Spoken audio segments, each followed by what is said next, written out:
Hello，大家好啊！咁咧就已經進入咗11月頭啦。咁咧就響英國嘅天氣咧就已經係進入咗深秋啦。其實咧，如果大家響英國或者我唔知響北歐嘅地區都係㗎啦，去到呢啲時間咧，出邊喺街度咧係非常之靚嘅，因為咧好多嘅樹葉咧都變咗唔同嘅顏色啦，有紅色啊，有黃色啊，有綠色啊，又有啲總之好多隻顏色嘅，好靚好靚好靚。咁咧就今日咧，好想同大家繼續去分享下一個咧，就其實我相信好多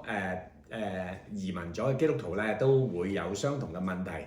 就係有個咁嘅經歷咧，係咩嘢咧？就係覺得我哋移民咗之後咧，好似我哋所認識嘅上帝係變咗咁嘅。咁咧，其實咧就我自己咧有一日咧就問咗太太啦，就同佢講，我話老婆啊，其實你覺唔覺得咧嚟咗英國之後咧，我哋嘅上帝同香港唔同有啲？咁於是咧，我太太喺度答我咧，佢就話係啊，真係有啲唔同咗嘅。咁但係咧，佢話咧就係響英國嗰個嘅上帝咧，似乎更加真實。咁於是咧，我自己就喺度諗，其實點解會咁嘅咧？我哋響英國嘅上帝同響香港時候所認識嘅上帝，好似係有啲唔同咗嘅咧。咁於是咧，好想問下大家嘅，其實自從你哋移民咗英國之後，或者移民咗去外地之後咧，你哋嘅生活或者你哋嘅信仰應該講，你哋嘅信仰生活有冇咩改變到咧？又或者咧，你哋會覺得其實你同上帝嘅關係好似變遠咗，又或者係親近咗，或者好似我太太講，上帝好似真實咗。其實咧，回想翻呢幾年嘅移民生活啦，同上帝嘅關係啦，咁同埋咧去比較下我喺香港嘅時候嗰個嘅信仰生活咧，我就發現咗原來喺香港嘅時候咧，我哋嘅信仰生活相對地係好穩定嘅。例如咧，就係我哋每一個禮拜會返教會崇拜啊、團契啊、同教會弟兄姊妹一齊聚會啊，咁同埋咧而且喺香港嘅時候咧，其實生活都係叫做相對地無憂啦，即係就好似主禱文咁，我們日用嘅飲食主都會賜俾我哋咁樣樣。咁所以其實咧，我會發覺到咧呢一啲嘅生活啦、模式啦，咁同埋喺香港嘅時候嗰種穩定性咧係好實在嘅，即係你會覺得好 OK 嘅。咁但係咧喺香港嘅時候咧，我哋都會遇到困難嘅，係咪？我哋有自己嘅人生問題。咁但係你發覺到咧，喺香港嘅時候咧，就我哋有困難有問題嘅時候咧，我哋可能會返去教會揾弟兄姊妹分享啦，或者揾牧者去關心啦，又或者咧，其實我哋有我哋屋企人啦，甚至乎我哋有原生家庭去支持或者去幫助我哋嘅。咁而去嗰種幫助唔一定話係實質做咗啲乜嘢嘢，但係咧你就會覺得，當你遇到困難有問題嘅時候咧，你就覺得有個倚靠。咁縱使佢哋未必真係叫做乜嘢嘢咧，真係幫咗你啲乜嘢嘢嘅，係咪？但係咧你哋仲覺得你生命裏邊遇到困難都好咧，你生命裏邊有個我哋叫有好似即係嗰啲咩船裏邊有個舵咁樣樣咧，係嘛？掉咗落海你就會覺得好似穩定咗咁樣樣。於是咧喺嗰陣時嘅香港嘅時候咧，我哋因為有個咁穩定嘅嗰種環境或者生活啦，於是令到我哋覺得 even 上帝咧都係好親近或者係好實在，好俾到嗰個安全感我哋嘅。但係當我哋移民咗之後啦，我哋移民外地之後咧，你發到所有我哋頭先講緊我哋喺香港嗰種熟悉嗰種穩定性都改變晒。甚至乎我哋返教會有陣時都要揸車啦，先正去得到呢個教會，或者嗰個路程相對都係遠過以前喺香港啦。咁同埋有陣時因為言語嘅問題咧，導致我哋聽到同埋與弟兄姊妹嘅相交生活咧，都困難咗啊，相對地。咁於是咧，我哋就發到教會或者信仰生活上邊咧，我哋似乎同上帝就多咗一層隔膜嘅，因為言語上邊。咁你話唔係喎，牧師，咁我去華人教會啊，咁都我哋去華人教會或者香港人嘅教會，咁我哋咪冇咗呢種語言嘅隔膜咯。贊成。但係同樣地，你都會有一種隔膜嘅，即係你啱去到嘅時候，嗰間教會，無論環教會又好，或者香港人教會都好啦，嗰班都唔係你慣常你所熟悉嘅弟兄姊妹，或者同你一齊成長嘅弟兄姊妹。咁所以其實都會有一啲嘅隔膜，或者有一啲嘅摩擦啦，你可以咁樣講係咪？咁而更加上我哋移民之後咧，我哋唔能夠再做翻好似以前嘅工作咁樣樣，於是我哋相對我哋嘅工作，我哋尋找工作或者我哋個收入啊，相對都變得唔似香港咁樣樣。我哋會覺得日常嘅生活就變得冇咁穩定啦。咁而經濟壓力相對大咗，於是又加添咗我哋一份嗰種嘅憂慮感，或者咁樣講。而更加重要嘅話咧，我哋移民外地之後咧，我哋冇咗過去嘅嗰個嘅人際關係或者人際嗰個嘅網絡，譬如我哋嘅朋友唔同晒，我哋教會嘅弟兄姊妹唔同晒，於是咧我哋日常生活裏邊咧，我哋會變得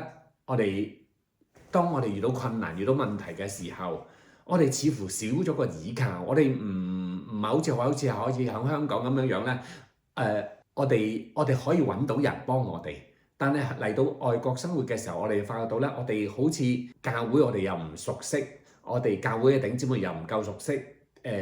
我哋工作又多煩惱，或者我哋工作又繁忙，揾錢嘅生活壓力大咗，同埋揾錢少咗咁，諸如此類呢啲嘅問題都會導致到我哋會覺得好似我哋嚟咗外地之後咧，我哋有一種好強烈嘅孤單感或者嗰種失落感。亦都因為呢一種嘅孤單感同失落感咧，導致到我哋會懷疑究竟神究竟係咪喺度嘅咧？點解我哋過去嗰種平安好似冇咗？我哋嚟到外國之後，我哋產生咗我哋會有好多唔同嘅憂慮。咁於是以前嗰位俾我哋安全感嘅上帝去咗邊咧？而我哋亦都會問點解環境嘅轉變會令到我哋覺得上帝變咗咧？又或者有啲香港嘅朋友佢哋會講。或者有啲香港人嘅基督徒佢哋會講，其實牧師，上帝唔係響移民咗之後先變㗎，其實喺香港嘅時候已經變咗㗎啦。響2019年同埋2020年所發生過嘅事，係嗰段時間其實。我諗大家都會好記得嗰段時間，其實香港嘅信徒同教會之間其實都有好多嘅衝突。呢一種嘅衝突唔單止喺教會裏邊啦，喺社會上邊，喺呢一個嘅家庭當中啊，甚至乎都有好多嘅摩擦，好多嘅意見嘅分歧，或者好多嘅矛盾，而甚至乎導致到咧社會上邊或者教會裏面，或者甚至乎家庭裏邊嘅嗰種嘅分裂。而呢一種嘅分裂，再加到後期嘅移民潮咧，對整個香港都有，或者對香港嘅信徒咧，都有住一個唔可抗拒嘅影響。嗱，呢一切裏邊咧，亦都令到好多信徒喺香港嘅信徒都覺得，其實自從2019年到2020年之後，我哋所相信嗰位上帝都變咗，係咪？咁但係我哋點樣自處？我哋面對緊呢啲問題嘅時候，覺得似乎上帝，我哋過去所認識嘅上帝，喺2019年到2020年之後，我哋嘅上帝係唔同咗。又甚至乎移居海外之後，我哋呢一班香港信徒，亦都感覺到上帝似乎唔同咗。究竟呢一切嘅轉變又源於啲乜嘢嘢？我哋點樣去自處？又或許有啲人會覺得，其實阿牧師你講緊我哋以前香港嘅時候，我哋生活緊嘅嗰個環境同埋信仰生活，其實會唔會其實嗰個係我哋一個不嬲以嚟所習慣咗，或者我哋係活喺一個舒適區，一個 comfort zone 裏邊嘅信仰，我哋嘅上帝都係一個 comfort zone 裏邊嘅上帝啫。咁所以我哋唔係會覺得而家呢一切嘅轉變會導致到我哋覺得上帝咁唔同咗咯咁樣。其實會唔會其實喺我哋過去我哋嘅信仰生活，或者我哋所信緊嗰個上帝，其實唔係一個真實嘅上帝嚟㗎。聖經裏邊講嘅上帝唔係咁嘅咧，唔係俾我哋平安，唔係俾我哋一個舒適區俾我哋生活嘅咧咁樣。啊，其實我自己都有咁樣反思嘅。其實我哋活喺過去嘅信仰生活裏邊，我哋係咪活喺一個舒適區裏邊？或者我哋嘅上帝係咪一個舒適區裏邊嘅上帝？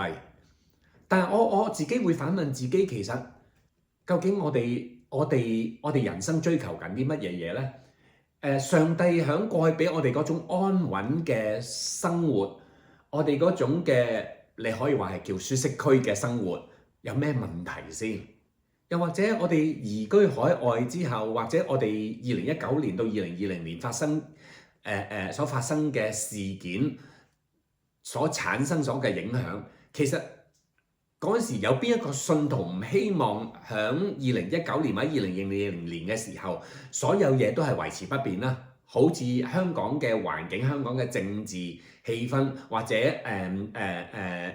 中國對香港嗰個睇法都唔好改變，都仍然好似以往咁樣係可以令到香港繼續繁榮，好似過去咁樣係一個自由貿易港勢，係一個呢個嘅國際金融中心。邊一個香港人唔係渴望緊？其實都只係希望翻一個好似往昔一樣咁繁榮嘅香港。咁甚至乎信徒嘅好多嘅祈禱裏邊都希望係咁嘅喎。其實我哋所爭取，所有好多基督徒或者好多香港人過去所喺2019年、2020年裏邊所爭取緊嘅嗰個嘅自由民主，其實嗰個觀念裏邊都同過去咁多年裏邊，我哋過去喺香港嘅生活裏邊所要求或者我哋所擁有嘅都係一致咁嘛。咁於是追求緊安穩，其實係咪錯呢？係咪等於追求安穩就等於我哋嘅上帝，我哋所認識嘅上帝唔同咗？又反過嚟會問大家問就係我哋移居咗去海外嘅弟兄姊妹，我哋嚟到外國嘅時候，其實我哋所追求又係啲乜嘢嘢？你話俾我聽。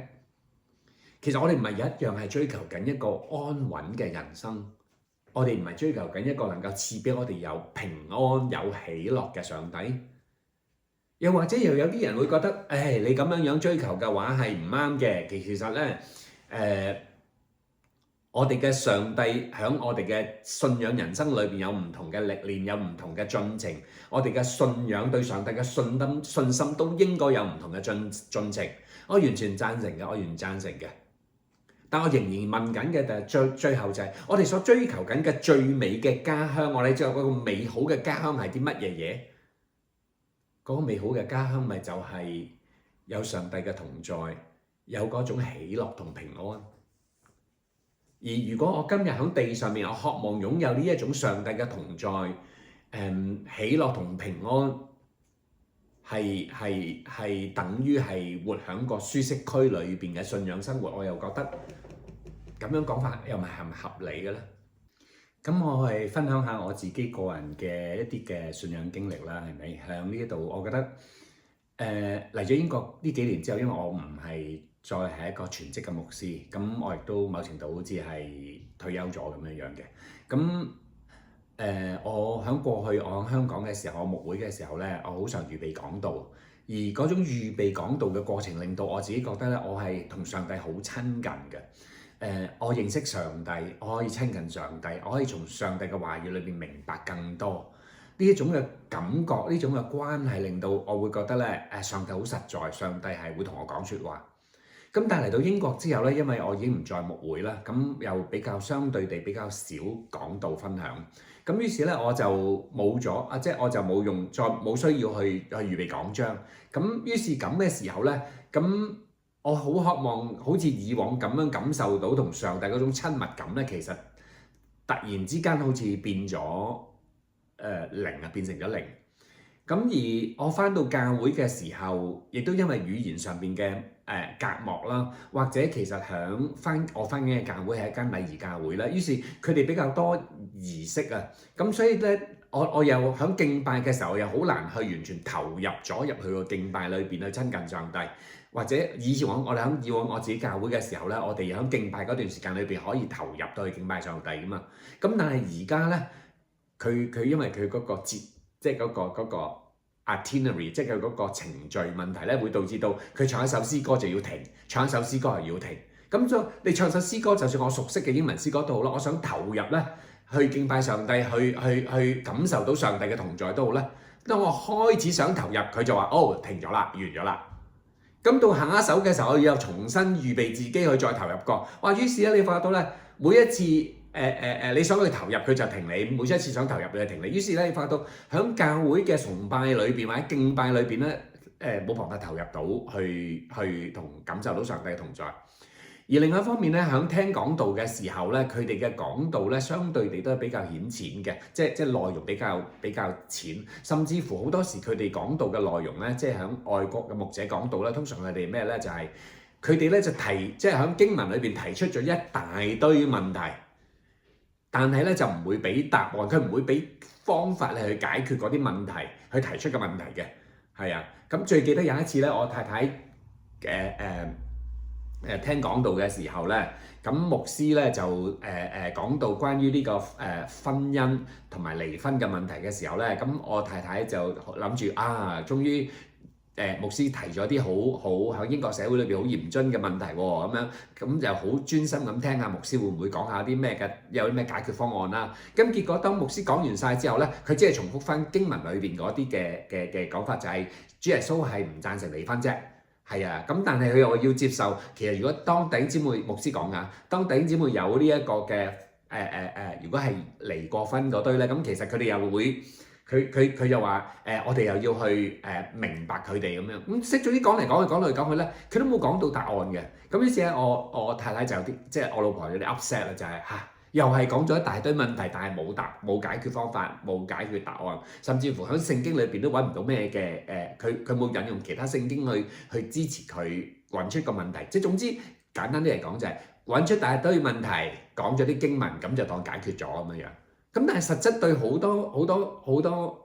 我哋嘅信徒裏邊嚟講，或者我哋慣咗喺香港嘅信徒，我哋都比較慣咗係即係。牧師會講埋一啲嘅解決方案啊，或者一啲嘅最低限度一啲嘅引我哋去思考嘅問題啊，諸如此類噶嘛，係咪？咁但係喺英國嘅牧會即係個講道裏邊咧，就係好少啲類咁嘅教導嗰啲咁牧養嘅。咁於是咧，你又發覺到，就算我哋喺教會聽道嘅時候，我哋因着語言上邊嘅問題，亦都導致到我哋同上帝嗰個嘅，我哋聽唔到上帝嘅説話。簡單啲咁樣講啊，直接啲咁講好嗎？咁於是咧，導致到咧，其實咧，我哋同上帝嘅關係更加疏離咗喺教會度。而因着喺教會上邊，我哋同呢一個嘅上帝嘅關係有咗層隔膜。於是咧，我自己就會比較側重咗喺個人嘅靈修生活裏邊。咁同埋我點樣去可以將我自己嘅信仰實踐咗？我平日我喺工作上邊啊，嗰種嘅關係上邊，或者我點樣可以幫下香港人去適應啊，或者我哋叫做 integration 嗰方面嘅工作。咁但係同樣地，我又重新再諗翻，如果當我哋發生咗困難嘅時候，我哋遇到問題嘅時候，我哋喺異地嘅時候，咁我哋有乜嘢人可以幫我哋呢？因為我哋離開咗香港呢一個過去我哋熟悉嘅環境，而過去如果當我哋有人生問題有困難嘅時候，縱使未必真係我喺教會或者家人或者原生家庭或者朋友或者老闆，即係我哋上司啊，工作上面嘅上司，佢哋未必真係俾咗啲咩嘢幫助我哋都好，但係我哋總覺得我哋好似一隻船咁，我哋總有個舵擺咗喺度，我哋有一種安穩嘅感覺嘅。咁但係嚟到英國之後，或者移民咗外地之後咧，當我哋人生遇到問題嘅時候咧，我哋就變成咗咩咧？我哋冇咗熟悉嘅教會嗰班弟兄姊妹，認識我哋嘅嗰班弟兄姊妹點去幫我哋，或者我哋冇咗我哋嘅原生家庭嘅父母，或者我哋嘅弟兄姊妹去幫我哋，甚至乎嗰啲我哋所熟悉嘅朋友，過去認識我哋好多年嘅朋友，佢都唔喺我哋身邊。於是我哋遇到困難嘅時候，我哋要面對困難嘅時候，我哋發覺到我哋嚟到外地之後，所有嘅嘢我哋都變得要單打獨鬥，即係話簡單啲嚟講，我哋乜嘢問題都要自己要去面對，而我哋失去咗乜嘢咧？我哋失去咗好多過去我哋擁有咗嘅。我喺呢度講，我喺度預備呢一個嘅分享嘅時候咧，我終於知道咗原來過去。我哋點解我哋喺香港嘅時候，我哋嘅信仰生活相對地可以穩定？原來我哋過去擁有嘅教會、家庭或者原生家庭或者嗰啲朋友咧，呢一大堆嘅關係，我稱佢為生命嘅載體。即係簡單啲嚟講，就係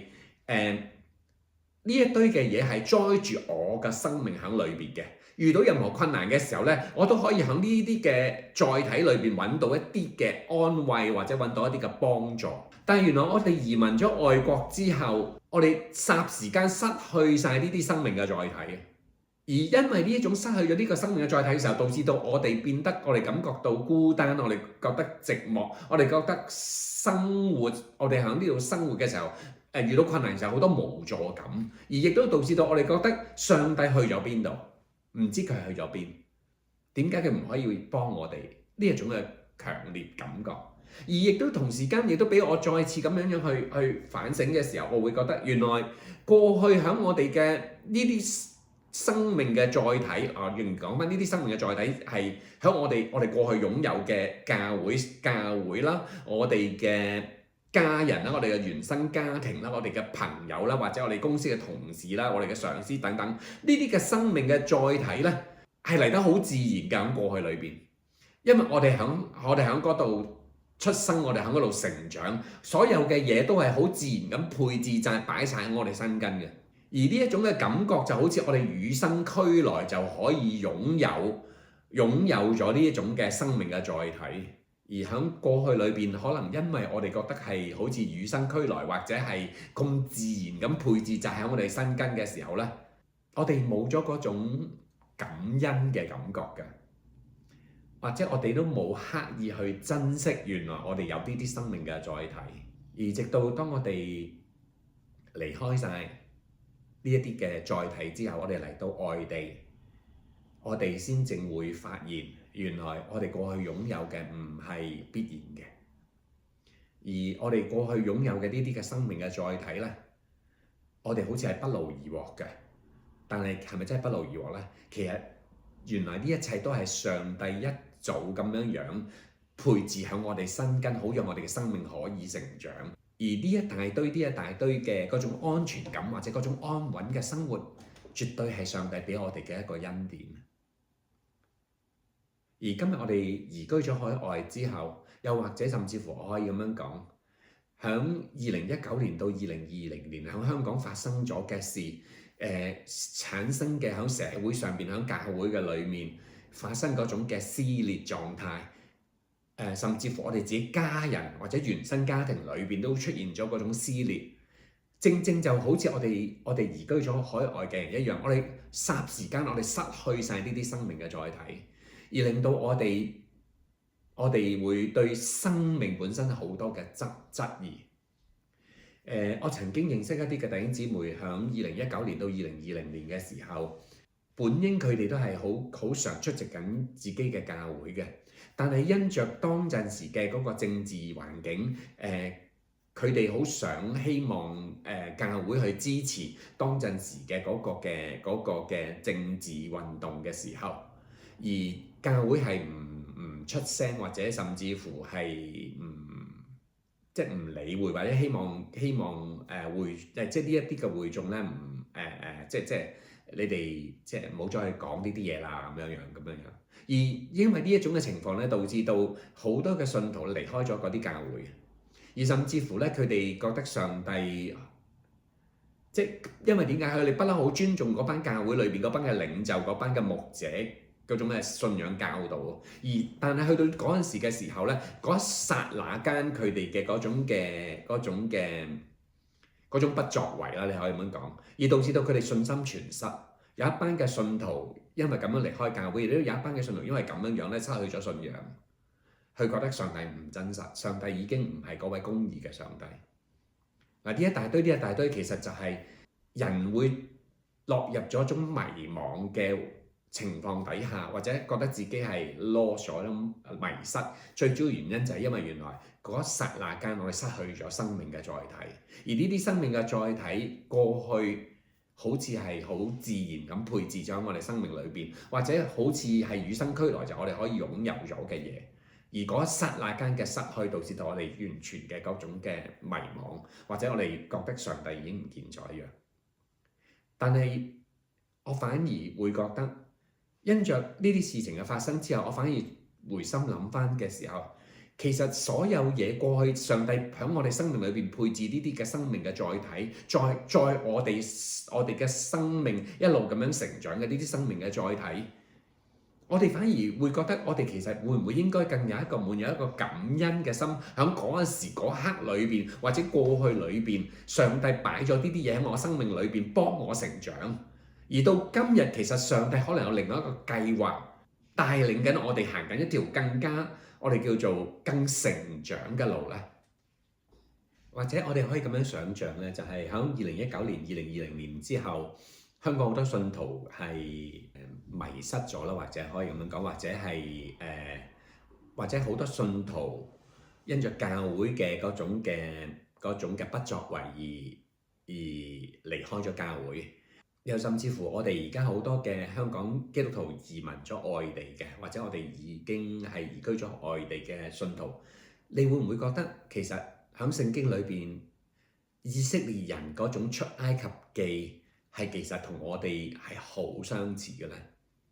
嗱，喺申命記嘅第8章第2到第3節裏邊咧，佢咁樣寫嘅，佢話你也要紀念耶和華你嘅神，在曠野引導你這40年。係要苦練你、試驗你，要知道你心內如何，肯守他的誡命不肯。他苦練你，任你飢餓，將你和你列祖所不認識嘅嗎哪賜給你吃，是要使你知道，人活着不是單靠食物，乃是靠耶和華口裏所出的一切話。或者我哋可以從呢一段嘅經文裏邊咧，我哋去討論一下，其實神點解要讓以色列人喺曠野受試驗呢？你又會唔會覺得移民嘅生活，或者2019年、2020年之後，我哋嘅信仰歷程唔同咗，甚至乎我哋呢班移居海外嘅人嘅移民生活，其實似唔似就係喺曠野裏邊嘅旅程？而喺呢個曠野嘅旅程裏邊，其實上帝想教我哋啲乜嘢嘢？呢一方面，我又好想聽下弟兄姊妹可唔可以同我分享一下？過去咧，上帝俾咗一啲生命嘅載體我哋，幫助我哋咧從幼嫩嘅信仰人生或者信仰嘅生活裏邊慢慢成長。但係當呢一切嘅信仰嘅載體失去咗之後，我哋所熟悉嘅嗰種安穩嘅環境或者安穩嘅生活冇咗嘅時候，我哋又睇唔睇見其實上帝帶領緊嘅係渴望我哋係用信心去相信上帝嘅帶領，就好似呢一班以色列人咁樣樣，佢哋喺40年喺曠野嘅生活裏邊，其實當我哋冇咗呢種安穩嘅人生嘅時候，呢班以色列人喺曠野裏邊咧，佢哋就可以見到，其實當佢哋渴望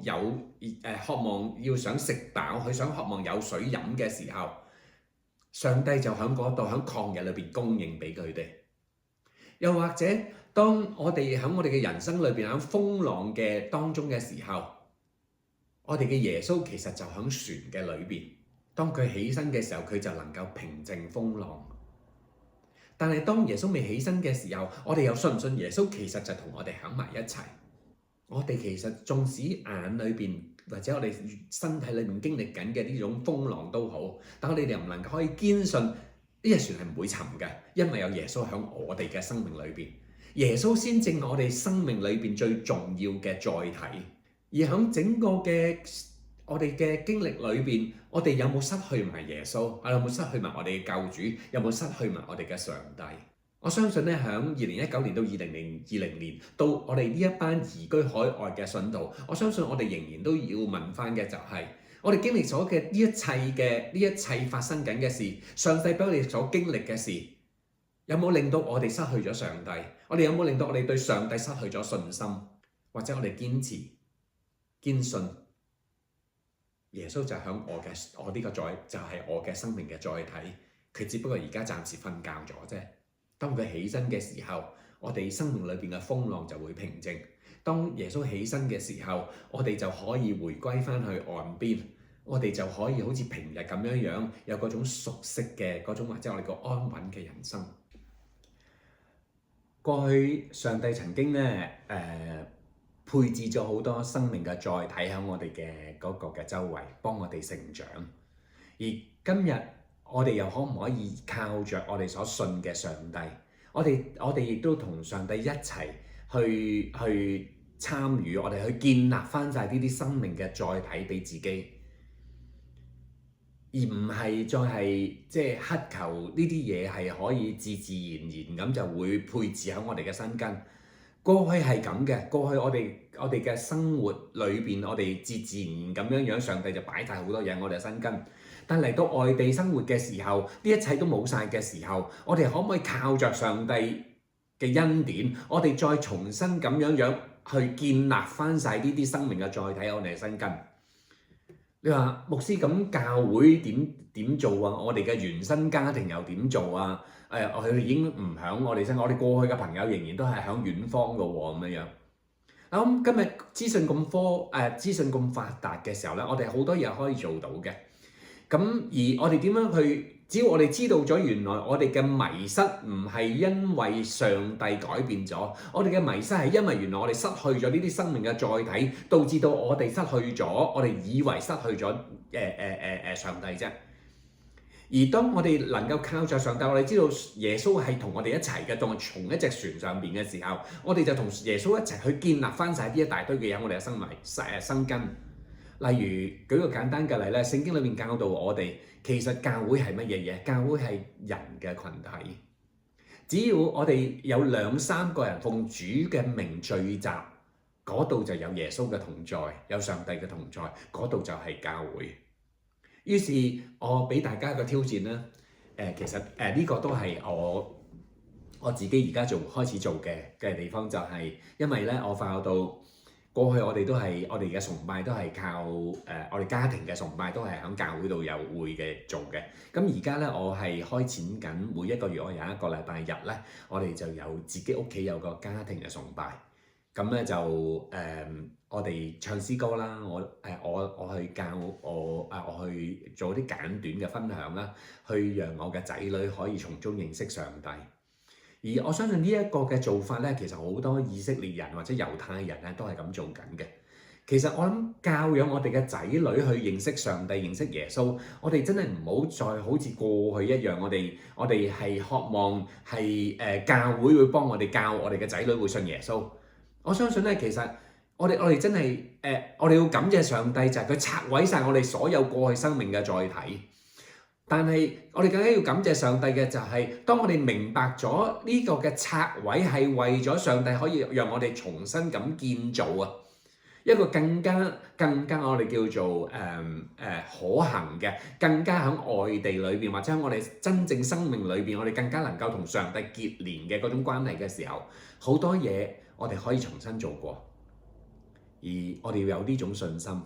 當我哋係開始咗呢個家庭我哋啱開始嘅啫嗰個家庭崇拜，咁我都問翻我自己嘅仔女，佢哋都會覺得幾好嘅。咁同埋我個女咧，個細女得7歲嘅啫。佢話：爸爸，你講啲嘢太過深啊，悶咗啲，你可唔可以多啲動啊？或者有啲畫俾我畫下畫，咁我哋會覺得生動好多啦咁樣。我覺得家庭崇拜係可以變㗎嘛，乜嘢都可以參與，乜嘢都可以改變。於是我下一次咧就會嘗試用啲唔同嘅道具咧去幫我呢個女咧去認識上帝。因為咧其實我而家開始緊嘅咧係講緊創世記。我一開始同我大嗰個15歲嘅仔咧，佢就覺得好 interesting 啊，因為咧爸爸係將創世記裏邊嘅創造同埋呢個Big Bang 即係大爆炸理論或者進化論做一個比較，佢覺得好 interesting， 即係好有興趣。但係個女咧得7歲嘅女咧就覺得我講得太多嘢啦咁樣。咁所以我就嘗試盡量去將佢即係嘗試下唔同嘅方式去教下。而當中我哋更加感受到，我哋嘅上帝就喺我哋屋企，我哋可以重新再建造翻一啲嘅生命嘅載體。首先由家庭開始，讓我哋有翻個家庭嘅崇拜，有上帝喺我哋嘅家庭裏邊，我哋可以有一個溝通，甚至乎咧。我而家咧其實係其實都試咗成兩個月㗎啦。咁我哋而家咧就夜晚食飯嘅時候咧，我哋就熄晒所有嘅電視啊，唔再用手機。我哋食飯嘅時候咧，我哋大家去分享下我哋嗰一日我哋生活，我哋有啲咩發生值得分享嘅事。開頭我哋都唔習慣㗎，但係而家慢慢咧，大家都好珍惜呢一個即係一家人一齊食飯嘅時候，大家彼此分享下當日發生嘅事嗰種嘅分享，而甚至乎我個仔啊我個女都好開心，佢有機會去同我哋分享下佢當日發生嘅事。咁我都好開心啊！呢啲嘅改變咧，由家庭開始改變，由家庭建立翻一個家庭教會出嚟，係真係好感恩嘅。或者你會問牧師，咁我啲朋友咧，我原生家庭咧咁樣，其實喺原生家庭裏邊，我相信好多朋友嘅父母啊，即係屋企人咧，都嚟呢幾年之間都會嚟過英國，又甚至乎你哋都可能會翻過香港探佢哋。我反而覺得咧，同原生家庭裏邊咧，就呢種關係永遠唔會變嘅。我覺得最重要就係反而因為呢種關係之後，我哋更加識珍惜咗我哋嘅父母，或者我哋嘅父母更加珍惜咗我哋響外地嘅仔女。而呢種珍惜咧，我覺得又係真係要感恩嘅。即係我哋過去可能會覺得拆毀，我哋冇咗呢個原生家庭，但係唔係啊？呢種移民生活之後，可以令到呢種原生家庭同我哋即係原生我哋嘅家人同我哋嘅關係，可能更加密切咗。更加珍惜咗，而我哋嘅朋友都係咁。我更加鼓勵弟兄姊妹咧，就繼續喺我哋周圍嘅鄰舍啦，喺英國生活，我哋喺移居外地嘅人嘅生活裏邊，我哋去尋找翻一啲嘅朋友，去建立翻一啲好嘅朋友，建立一個我哋重新嘅我哋叫做朋友嘅載體。有咩困難有咩問題嘅時候，我哋可以揾到佢哋。又或者甚至乎喺外地嘅時候，我哋識到啲朋友，或者係香港嘅信徒，我哋成為咗個彼此幫助嘅嗰個嘅載體，彼此支持嘅載體。而我相信呢一切咧，都係滿有上帝美善嘅恩典。而呢種我哋唔再係依賴於過去我哋覺得嗰種自然嘅配置或者與生俱來擁有嘅載體，而我哋嚟到外地，或者甚至乎喺2019年、2020年失落嘅一班弟兄姊妹，喺香港仍然住喺香港嘅弟兄姊妹，我哋可唔可以一齊咁努力，再去重新咁樣建立翻一班應該咁樣講，就係再重新建立翻自己嘅生命嘅載體俾自己，而靠着主嘅恩典。最後咧，好希望送俾大家一啲嘅説話，就係咩嘢咧？就係喺過去喺香港嘅時候，其實我哋係經歷緊上帝好多嘅恩典，好似我哋冇珍惜過嘅。例如我頭先講緊嘅，其實上帝喺我哋香港成長嘅過程裏邊，俾咗好多唔同嘅載體，我哋幫助我哋成長，幫助我哋嘅信仰成長，幫助我哋生命成長。我哋要感謝上帝。但係嚟到外地，或者我哋喺2019年、2020年發生咗嘅事之後，上帝拆毀晒呢一啲嘅生命嘅載體，而我哋似乎好似失落咗咁樣樣。但係嚟到我哋冇咗呢啲載體之後，我哋去到我哋會重新咁樣依靠上帝。上帝渴望我哋重新咁依靠上帝，讓我哋明白我哋可以靠着上帝嗰位施恩嘅主咧，我哋可以重新建造翻晒呢啲嘅我哋叫更真實嘅嗰種生命嘅載體喺我哋嘅生命裏邊，而有別於過去嘅嗰種舊有我哋嗰種嘅生命嘅載體。求主幫助我哋，讓我哋有信心，因為我哋嘅上帝係永活嘅上帝，亦都係一個施恩嘅上帝，亦都係一個吃石嘅上帝。只要我哋堅守呢個吃石嘅我哋叫做盟約。上帝愛我哋直到永遠，而有呢個愛我哋嘅上帝嘅時候，我哋要有更大嘅信心，相信上帝會繼續祝福我哋，繼續會響過去嘅即係再繼續向前嘅日子裏邊，我哋就會尋找到呢個最美嘅嗰個嘅家鄉。無論你身處喺邊一個國家，我哋仍然再次揾翻呢一種安穩嘅人生，有上帝嗰種保護，有上帝嗰種賜福嘅人生喺我哋嘅生命裏邊。求主都真係讓我哋喺呢一段時間裏面所經歷到嘅咧，去讓我哋更認識我哋嘅上帝。我哋嘅上帝係一位好真實嘅上帝。